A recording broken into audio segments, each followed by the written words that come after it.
Welcome to the Quality Meat Scotland podcast. Industry updates and best practice to promote, support, develop and protect the Scottish red meat sector. Hello and thanks very much for choosing to listen to this. I'm Mark Stephen. I suspect it's a realisation that's been a long time coming, but if you look at the agenda for COP26, it's pretty clear that we seem to have come to the conclusion that we can't survive without nature. That nature isn't something you go and visit or keep behind a fence. It's what keeps us and every other species alive, and that's what this QMS podcast will be exploring. Jim Simmons has the tenancy of Ruthven Farm near Tomintoul. It's owned by the Crown Estates. Ruthven is a traditional upland livestock farm running mainly blackface sheep and mules. The farm has a history of environmental work since the family took the tenancy in 2006. The Simmons family won the Cairngorms Nature Farm Award in 2016 and then the RSPB Nature Farming Award, food and farming category, in 2017. Jim joins me now. Morning, Jim. How are you? Good morning. Very good, thank you. Excellent. Good. Tell me a wee bit more about the farm. So our farm's 800-acre upland farm. That's split roughly into sort of 350 acres of rough hill, and the rest of it's either improved or permanent pasture. Our main core part of our business is breeding mule ewe lambs for sale each year to go on to low ground farms. We run about 500 blackie ewes to do this, buying in blackie ewe lamb replacements generally. All the male lambs on the farm are taken through to finish weight, and they're killed at Dumbia and go to Sainsbury's for the Taste of Difference range. I saw on your Facebook page that you were at the sales quite recently. How did you get on? Yeah, it was very good. The mule ewe lambs were up a good bit this year. We had a good, strong average right the way throughout, and we're really pleased. But having said that, it all goes back out the other hand when you go to buy your replacement breeding stock. Yeah, God giveth and God taketh away, it's a fact. Tell me about Ruthven, though. I mean, what is it you're trying to achieve there? I'm very much a sheep farmer. We did have cattle here for a while, but chose to focus on the sheep, and to focus along the sheep whilst being aware and looking after the ecological part of the farm. We're very much productive livestock farmers, and that's where the focus is, but also believe very strongly that this can run alongside biodiversity and you can look after the environment and, in fact, enhance it without affecting the productivity of the unit. And how do you go about doing that? What have you done since 2006? When we moved here, first of all, in 2006, the farm was very open and exposed. So we're sitting at the house here at 1,000 feet above sea level, climbing out to just about 2,000 feet above sea level. For breeding mules, that wasn't ideal. However, we needed to get the extra for the breeding stock to make the place viable and to make everything work. So one of the big issues was there was very little shelter on the farm. We had maybe 3 sort of good fields that had bits of old birch woodland in.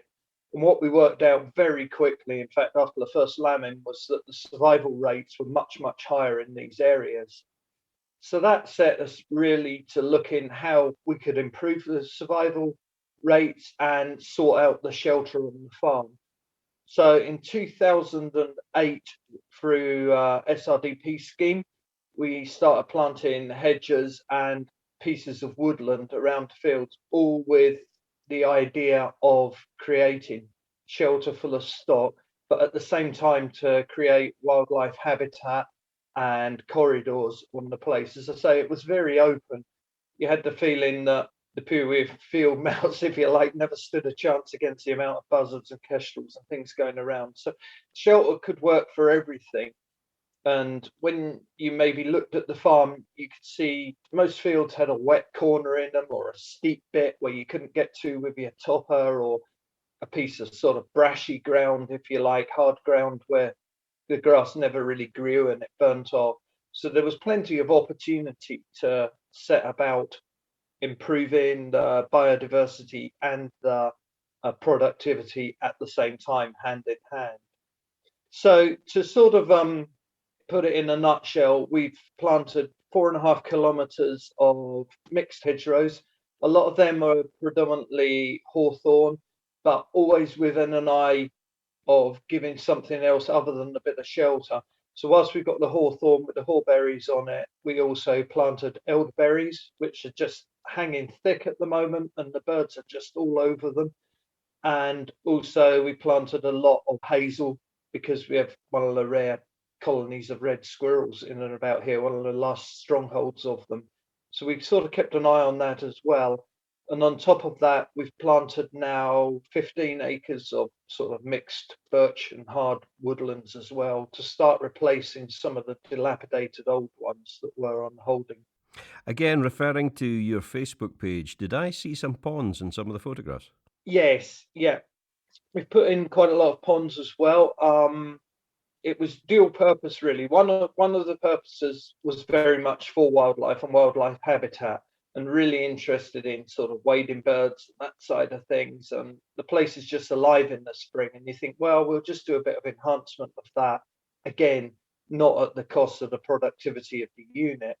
So the ponds went in. Also, one side of the farm was, we fenced off a lot of the riverbanks because there was quite a lot of erosion. So we put in a lot of riparian fences. And that was in turn cutting off the water supply for a lot of the grazing animals. So we put in one pond under the SRDP, and it's pretty much really a reservoir. It sits right at the top of all the fields, and we ran water troughs off that, a pipe out of the pond. So the pond really sits as a reservoir, although it's absolutely full of frogs and newts and everything else. Now it's quite amazing how it's colonized.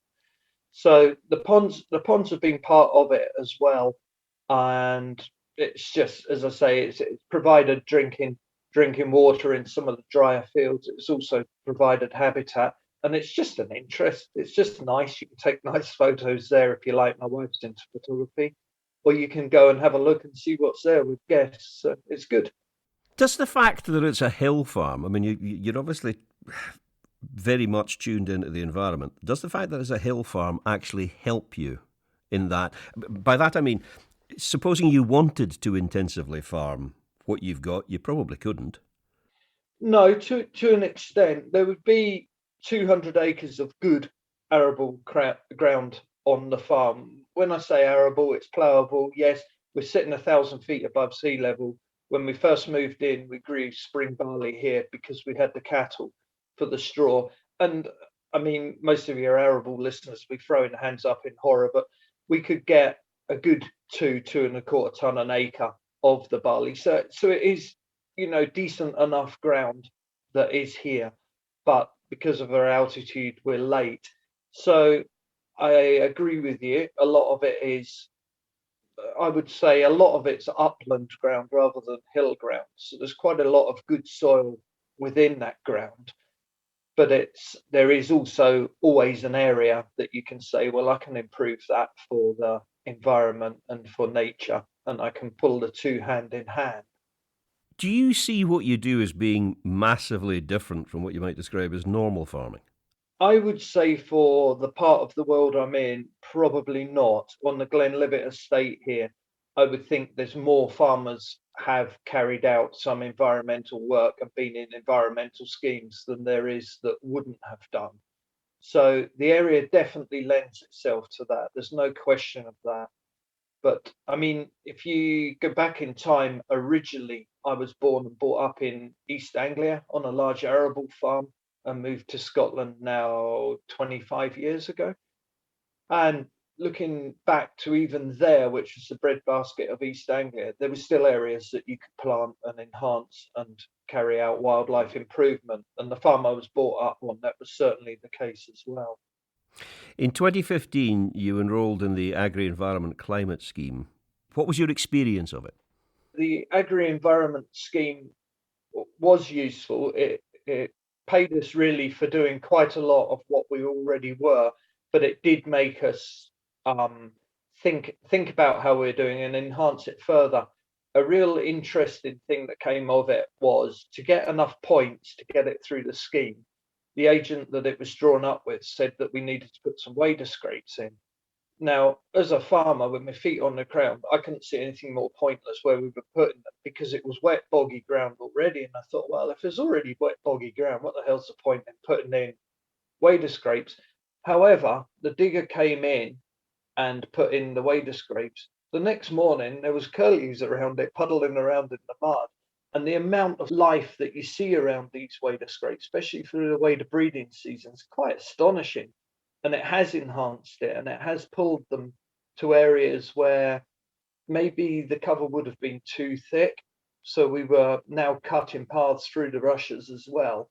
And a lot of the birds that maybe laid on slightly higher, drier, but more exposed ground, where they were more exposed to predators, could now feed, but had cover to run back with predators from the air, basically, is what I'm saying. So it was good. It wasn't over prescriptive to us. There's some schemes that I've come to over the years with, oh, well, you're not allowed to cut until this date, or you're not allowed to sow it till that date, that have seemed to be over prescriptive to me and haven't taken in the consideration of the area you're farming in.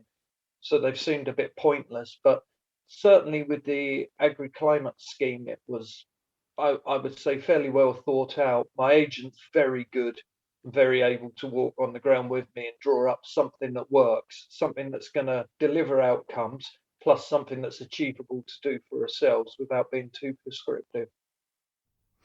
The grants that you get for, I mean, as you say yourself, the grants that you get for doing stuff that you were already wanting to do anyway, do you see that as an income stream? Yes, absolutely. So if you go right back to when we came into this farm 15 odd years ago now, 2006, it was at that time single farm payment, like National Reserve for new entrants. We were new entrants into agriculture, so we didn't have anything already to bring in an income stream off the basic payment scheme back then. So we had to look at other ways of getting some support. We couldn't afford to go and buy because we were stocking the farm, we were buying machinery and everything else. So it was very much back then when we entered SRDPs, it was an income stream, and it was vital to us that that income stream was there. And that really remains today as well. To make the farm pay more than it does at the moment, you would need to intensify it even further. And I think the intensification of it would probably be detrimental to the environment. You would be putting on more fertilizers, you would be upping your stocking rates, and I think it would be detrimental to the environment here. So therefore, to have that extra income stream coming from the agri-environment schemes is vital, really. You've said a couple of times, you know, what you're trying to do, you don't want to obviously impact productivity. Is there a link between increasing biodiversity and maintaining or maybe even enhancing that productivity? And if so, what is that link? Yeah, I think so very much. Every farm's got its natural balance point of where its income is and where its stocking densities are. And until you farmed a farm and had your feet on that farm, there's no way you can say my carrying capacity will be completely different to a neighbour's carrying capacity here. Every farm's individual, and it's finding that sweet spot. As I say, you could ramp up production. If you ramped up production, it would be at the cost of the environment. Likewise, if you went over the top with your environmental schemes and planting, it would be at the detriment of the productivity, if you like, of the unit. I'm very, very strong-minded that you should not be planting up with trees or creating bogs in good workable ground, because it is the only ground we've got. It's not something you can just go and make and get. So it's important to look after that and look after the production as well. It makes perfect sense to me, because I mean, what you're describing is very much a holistic approach. It's an in the round approach to your farm. You're trying to balance everything up.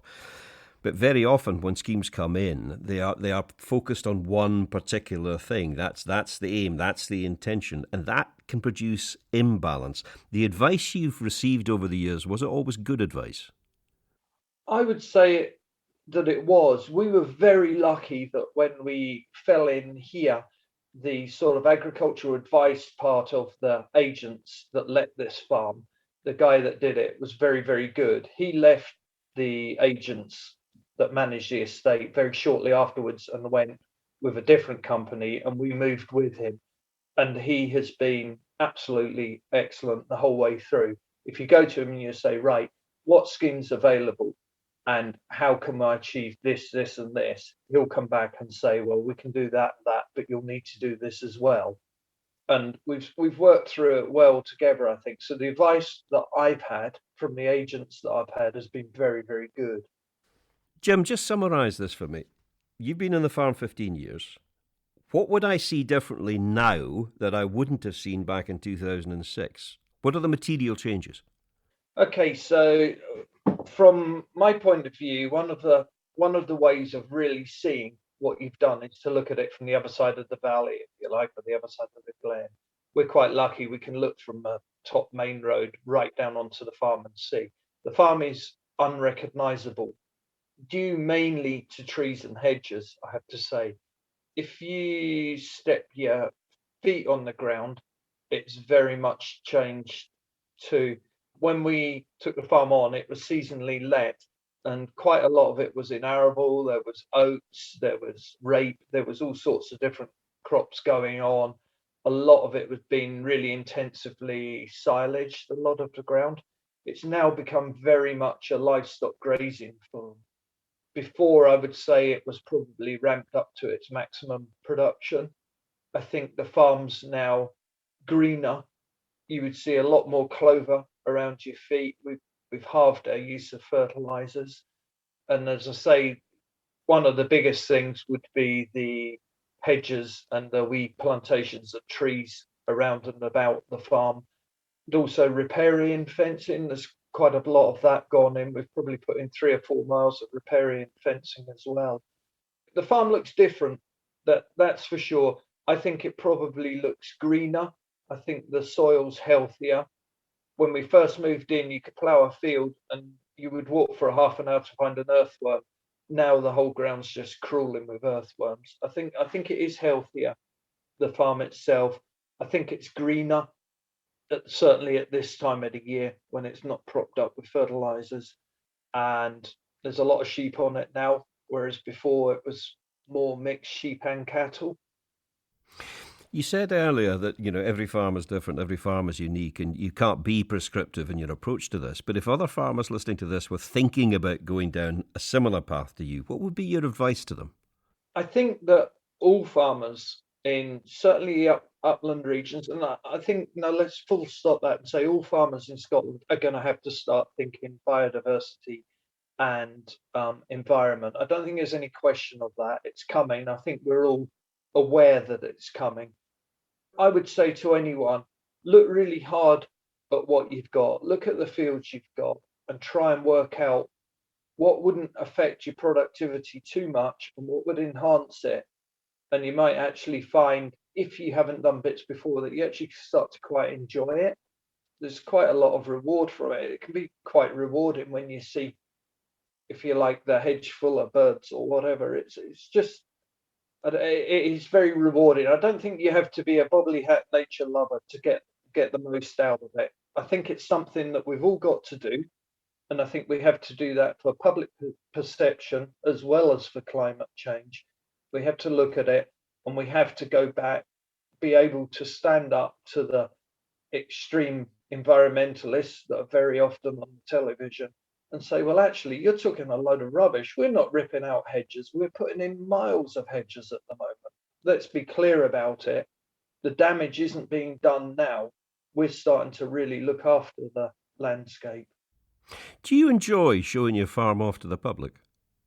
Yeah, I do. We've had a few walks over the years here for everything from universities coming out and having a look at environmental work that's been carried on, the future sort of countryside management and land agent courses. All different types of people have come and had a walk on the farm. We also now do farm walks on a farm, and it's open to like bus parties to come in and we give them a farm tour.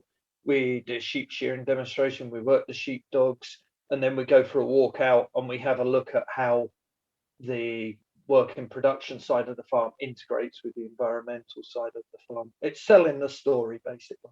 And that's something that farming's very often not very good at. Yeah, it's something we've all got room to improve, and it shouldn't be. It's everyone. It's everyone should be willing to talk to the public and say, look, this is what we're doing. As I say, we have to counteract the negative press that's out there. If no one stands up, shows what we're doing, and speaks about it, how do we stand a chance? Jim, it's been a pleasure speaking to you, and I'd love to come out and have a look at your farm in person at some stage. That would be good. You'd be very welcome. I will look forward to it. Thank you very much for your time. I'm Mark Stephen. Thank you for downloading this, and I hope you found it useful.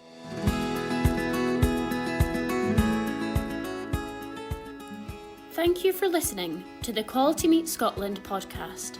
For news and to listen back to previous episodes of the podcast, visit qmscotland.co.uk.